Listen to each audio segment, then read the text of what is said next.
अस्सलाम वालेकुम अजीज़ तालबात साले दोम उर्दू अदब। हमारा आज का लेक्चर मीर तकी मीर की दूसरी गज़ल। पहली गज़ल हम कल पढ़ चुके हैं, आज हम दूसरी गज़ल के हवाले से बातचीत करेंगे। मीर तकी मीर के बारे में कल बात की। उनकी शायरी अपने अंदर बेपनाह खूबियाँ लिए हुए और बजाते खुद मीर तकी मीर शोरा में नुमाया मुकाम रखने वाले शायर हैं। उनकी शायरी अपने अंदर मानवियत लिए हुए। गज़ल नंबर 2 है, जब नाम तेरा लीजिए तब चश्म भर आवे, इस जिंदगी करने को कहाँ से जिगर आवे। ए महबूब, जब भी मैं तेरा नाम लेता हूँ तो मेरी आंखें भर आती हैं। मैं इस तरह की जिंदगी बसर करने के लिए कहाँ से जिगर लाऊं। चश्म आँख को कहा जाता है, भर आना यानी आंखों में आंसुओं का आ जाना, जिगर आना हिम्मत पैदा होना। मीर तकी मीर कहते हैं, ऐ मेरे महबूब, जब भी मैं तेरे बारे में सोचता हूँ, जब भी तेरा नाम मेरे सामने लिया जाता है तो मेरी आंखें भर आती हैं। ऐसी ज़िंदगी गुजारने के लिए बड़ी हिम्मत चाहिए।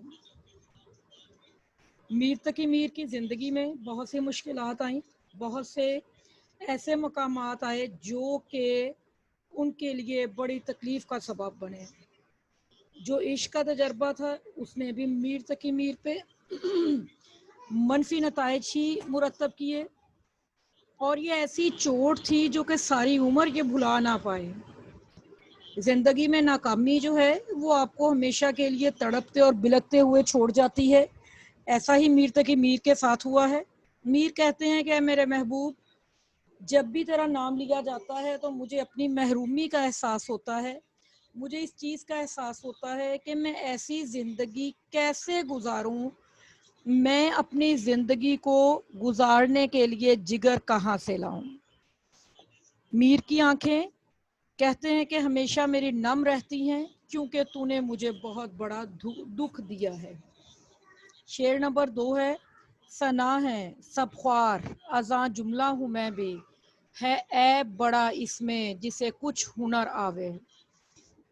सना सबके सब हुनरमंद जो हैं वो ख्वार हो रहे हैं, मैं भी उन्हीं में शामिल हूँ, और हुनर होना बहुत बड़ा ऐब है। सना कहा जाता है हुनरमंद को,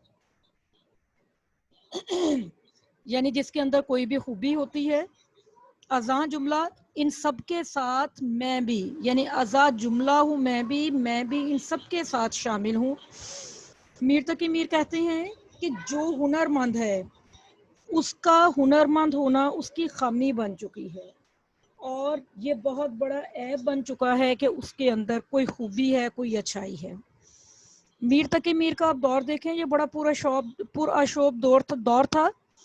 इस दौर में हुनरमंदों की नाकदरी भी हुई, और जो अहले दिल थे उनके लिए ज़िंदगी गुजारना इंतहाई मुश्किल भी हो गया।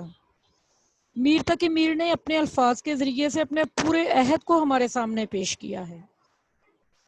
गैर मुल्की हमलावर आ रहे हैं, दिल्ली जो कि अहले फ़न का शहर है उसे ताराज करते हैं और चले जाते हैं। इन सारी चीज़ों को देखना और बर्दाश्त करना मीर जैसे जी होश और जी अक्ल इंसान के लिए बड़ा मुश्किल काम था। वो उस वक्त की जो बेकदरी है हुनरमंदों की उसे बयान करते हैं कि हुनरमंद अफराद अपने 2 वक्त की रोटी कमाने से भी लाचार हैं। ये वो ज़माना है जो कि इंतहाई बदहाली का ज़माना है। जितने भी इस वक्त के फ़नकार हैं वो सब के सब ज़िल्लत और ख्वारी का शिकार हैं, और ज़माने की नाकदरी का इस शेर में नौहा शायर ने बयान किया है। नेक्स्ट शेर है, ए वो कि तू बैठा है सरे राह पे ज़ुन्हार, कहियो जो कबू मीरे बलाकश इधर आवे, मत दश्त मोहब्बत में कदम रख के खिजर को, हर गाम पे इस राह में सफ़र से हज़र आवे। सरे राह रास्ते में, ज़न्हार हरगिज़ कतन नहीं, मीरे बलाकश सख्तियाँ झीलने वाला मीर, ए وہ شخص جو کہ راستے میں بیٹھا ہے، اگر سختیاں جھیلنے والا میر اس طرف آ جائے تو اسے کہنا کہ محبت کے صحرا میں قدم نہ رکھے، یہ بڑی کٹھن راہ ہے، اس راہ پر قدم رکھتے ہی خضر کو بھی ڈر لگتا ہے، خضر کے قدم بھی ڈگمگا جاتے ہیں۔ دیکھیے گا آپ اس شعر میں اس دو اشعار کی اکٹھی تشریح۔ میر تقی میر نے کیونکہ عشق میں غم کھائے ہیں، عشق کے زخم کھائے ہیں، عشق کے میدان میں ناکامی نے ان کا راستہ کھوٹا کیا ہے، تجربات بڑے تلخ ہیں، وہ تجربات ایسے ہیں جو کہ نہ جینے دیتے ہیں اور نہ ہی مرنے دیتے ہیں۔ میر تقی میر نے ان اشعار میں یہی بات کہی ہے کہ ان راستے میں آنے والی تکالیف بہت شدید ہیں، اذیت، مصیبت، ملامت، بلائیں، تیرے عشق میں ہم نے کیا کیا نہ دیکھا۔ میر تقی میر کہتے ہیں کہ یہ وہ راستہ ہے جس کو برداشت کرنا کسی کسی کا کام ہے، اس لیے اس راستے پہ اگر کوئی آئے تو اسے سمجھا دو کہ وادی عشق بڑی خطرناک ہے، یہاں پر تو خضر علیہ السلام بھی نہیں آتے۔ حضرت خضر یہاں پہ تلمیح آئی ہے، روایت ہے، پتہ ہے آپ کو کہ حضرت خضر ان کے بارے میں روایت ہے کہ بھولے بھٹکے افراد کو راستہ دکھاتے ہیں۔ میر کہتے ہیں کہ وادی عشق ایسی وادی ہے جہاں پر خضر بھی راستہ دکھانے نہیں آتے، اس لیے اس وادی میں قدم رکھنے سے پہلے ہی پیچھے مڑ جاؤ تاکہ تمہیں وہ اذیتیں برداشت نہ کرنی پڑیں، وہ مصیبتیں برداشت نہ کرنی پڑیں جو اس پر سے گزرنے والے لوگوں نے برداشت کی ہیں۔ جی، تشریح ہماری مکمل ہوئی۔